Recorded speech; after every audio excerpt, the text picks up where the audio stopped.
Et bienvenue sur la chaîne MOC Inside. Je m'appelle Michael et aujourd'hui, nous allons parler d'un élément spécial dont nos machines ont besoin et comment le contrôler correctement afin de nous assurer que nos machines fonctionnent de la meilleure et de la manière la plus optimale possible.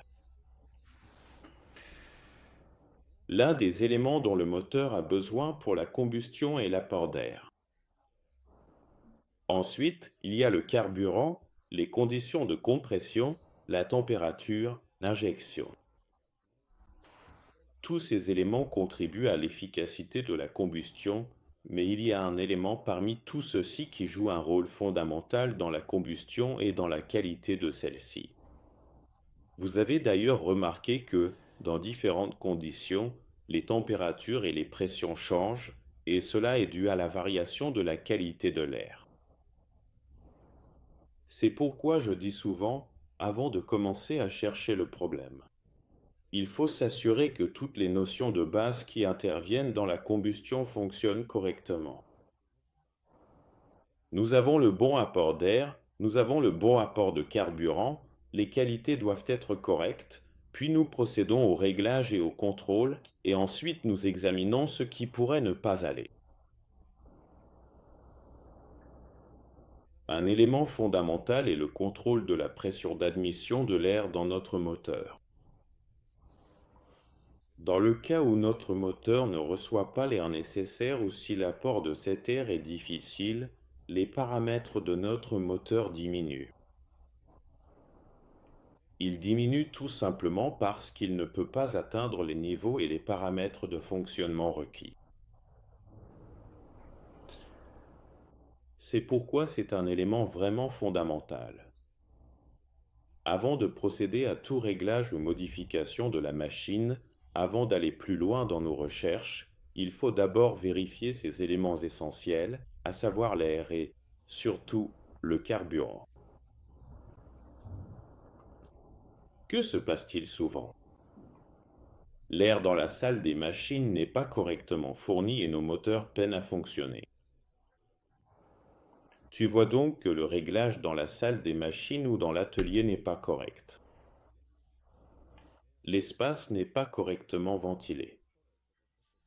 Très souvent, comme je l'ai constaté par mon expérience, la conception de la salle des machines est mal faite et, même si ces moteurs ont évolué et ont passé les tests nécessaires, les salles des machines diffèrent les unes des autres. Et ensuite, bien sûr, ce sont les moteurs qui en pâtissent, ainsi que les composants dans leur fonctionnement, dans le.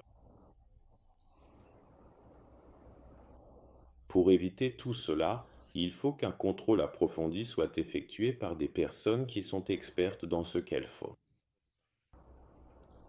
Bien sûr, pour atteindre un tel niveau, il faut avoir une bonne perception, une solide connaissance technique, savoir comment un navire doit être construit, surtout effectuer des contrôles appropriés et un encadrement à toutes les étapes de la construction. Des contrôles peuvent être effectués, bien sûr, des modifications aussi, mais l'élément fondamental, c'est que lorsque nous avons un modèle, nous nous basons dessus, nous observons comment il évolue et nous améliorons les navires suivants que nous construisons. C'est seulement de cette manière que nous améliorons la qualité finale d'un produit et d'un navire qui sera fonctionnel tout au long de sa vie et aura moins de coûts. MOC à l'intérieur. Aujourd'hui, je vais vous présenter un livre et également un cours en ligne lié au pétrole brut et au lavage au pétrole brut. C'est un livre qui transmet le savoir qu'ils ont accumulé, l'expertise et tout le succès nécessaire pour réaliser les meilleures opérations de déchargement possibles sans rencontrer de situations désagréables ni de réclamations supplémentaires. Cela rend votre travail beaucoup plus facile à bord du navire. Je crois vraiment au matériel de formation que j'ai créé, car tout cela a été validé et la méthodologie a été testée. Cela apporte réellement de la valeur dès la première page que vous commencez à lire ce livre. Une autre chose pour mieux comprendre et acquérir une connaissance approfondie, c'est de rejoindre le cours en ligne que j'ai spécialement créé sur ce sujet, qui est déjà disponible sur la chaîne YouTube. Le livre est facile à acheter sur Amazon et vous pouvez y accéder directement grâce au lien que je laisserai ci-dessous dans cette vidéo. Alors rejoignez-nous dès aujourd'hui et ouvrez les fenêtres et les opportunités qui s'offrent à vous de façon beaucoup plus simple et accessible. Le guide du lavage au pétrole brut, combiné aux masterclass en ligne sur le lavage au pétrole brut, vous offrira un accompagnement pratique à travers toutes les étapes, en commençant par la compréhension du comportement des molécules de chaque type de brut et de leurs caractéristiques. Comment les manipuler? À quoi faire attention et comment résoudre les problèmes en cas d'incident? Comment choisir les meilleurs programmes? Donc tout cela. C'est vraiment un voyage fantastique à travers le processus de lavage. Cela changera votre façon de voir le pétrole brut et le déchargement lui-même. Cela vous donnera un avantage concurrentiel pour rester en tête grâce à des connaissances de pointe. Moins de complications et moins de temps passé sur les réparations. Comment pouvez-vous facilement et rapidement garder ce contrôle tout au long de la vie du navire? Bien sûr, il suffit d'installer des contrôleurs de pression à l'entrée et à la sortie de la machine qui vous alerteront par une alarme si la pression d'entrée ou de sortie est incorrecte. Ainsi, vous aurez l'esprit tranquille car vous verrez immédiatement ce qui se passe. Oups, c'est une erreur. Pourquoi est-ce une erreur? Parce que j'ai fait un certain choix dans le système de ventilation de la machine principale, de la salle des machines ou de l'espace où sont installées les machines. Que peut-il se passer, bien souvent? Un mauvais réglage de cette pression, que les machines aspirent dans un espace ou dans une usine, peut être dû à une configuration tellement erronée ou à un système devenu tellement vétuste, que cela surcharge les machines et celles-ci ne peuvent plus fonctionner. Cela entraîne une performance considérablement réduite, plus de résidus indésirables dans les machines et davantage de dépôts accumulés. Break time égale 0,5 S. On peut dire aussi qu'il y a plus d'émissions. Tout cela contribue à un fonctionnement moins bon des machines. Et pour que vous puissiez voir et améliorer aussi ces connaissances, afin de ne pas avoir, justement, ce genre de problème. Disons aussi, pour éviter toute inquiétude, qu'il est bon de vous abonner à la chaîne et de suivre toutes les nouveautés à venir.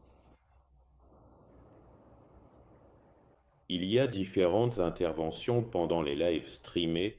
Bien sûr, j'ai aussi organisé un programme supplémentaire où nous regarderons ensemble certaines actualités, nous les analyserons et nous ajouterons certains éléments qui doivent être améliorés.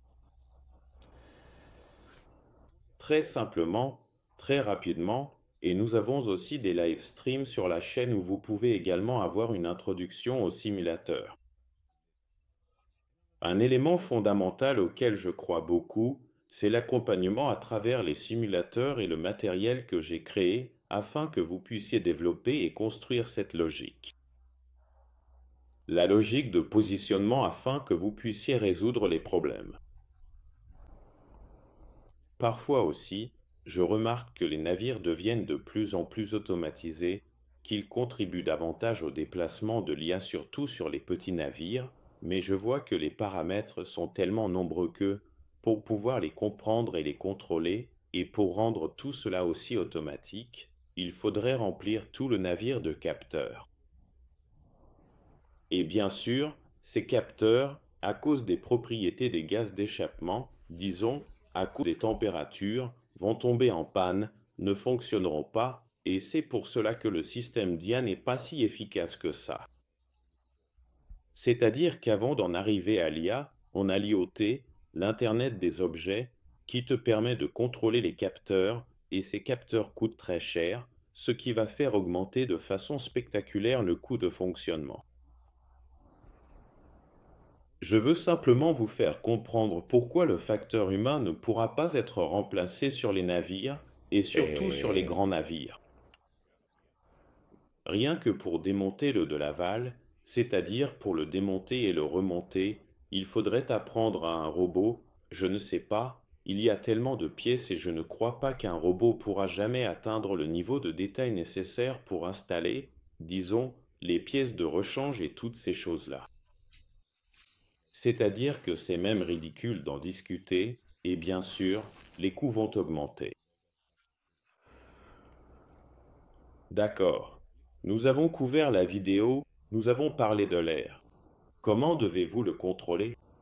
Un élément clé de la chaîne, c'est que j'ai aussi créé un profil sur LinkedIn où je partage différentes informations et vous pouvez, à travers là-bas ou via WhatsApp ou le site web, me poser toutes sortes de questions et ainsi, nous pouvons avoir une communauté plus complète. Je pense que c'est vraiment essentiel de savoir ce dont vous avez besoin afin de pouvoir créer le contenu approprié et d'avancer ensemble. Un point fondamental, c'est que j'investis constamment dans mes connaissances. Autrement dit, les connaissances sont un critère de développement aussi bien pour moi que pour vous, afin d'assurer un bon accompagnement et d'atteindre les résultats attendus. Lesquelles sont de meilleures conditions de travail, moins d'heures de travail, car comme vous le savez, nous dépassons souvent l'horaire classique et moins de problèmes. C'est pourquoi je crois que la connaissance aide à faire disparaître la peur une bonne fois pour toutes et à avoir un avenir plus clair devant nous. Je vous remercie beaucoup. Si vous ne le souhaitez pas, ne vous abonnez pas à la chaîne. Si vous le souhaitez, laissez un like. oh, Partagez ce contenu afin qu'il soit vu par des personnes qui s'y intéressent vraiment et qui veulent améliorer à la fois leur vie et leur façon de travailler dans ce domaine. Merci à vous et je vous souhaite une bonne soirée. Au revoir.